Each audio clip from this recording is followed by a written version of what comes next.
UCLA Bruins are a 3-point favorite over USC, traveling to the Coliseum.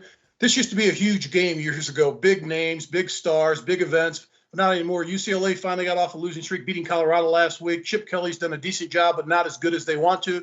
They're screaming for the heads of Chip Kelly to be out of there. They already fired Clay Helton, the coach of USC.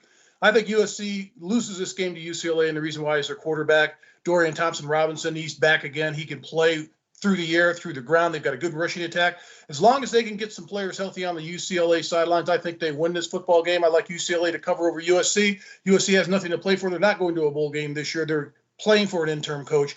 UCLA wins this game 27-21. Well, I think that UCLA is more of a complete team than Southern Cal is. This is a big rivalry game, though. Remember, they're both in the same city. This is for bragging rights. So the records, we don't make an awful lot. I think quarterback Thompson, 14 touchdowns, only 4 interceptions. But I think Coach Kelly has done a good job. They've gotten better each and every year. Not as fast as they would like at UCLA, but he is making progress. On the other hand, USC is going to have to beat UCLA, and next week he's going to have to beat BYU in order to become bowl eligible. Slavas, the quarterback, remember, JT Daniels transferred to Georgia because Slovis was to be the quarterback of the future.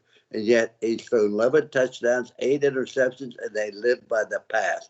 And they're not that good on defense. They lost 5 games. Lost to Notre Dame, Utah, Arizona State, the list goes on and on. Most people go to USC rather than UCLA, Mark, because it's easier to spell.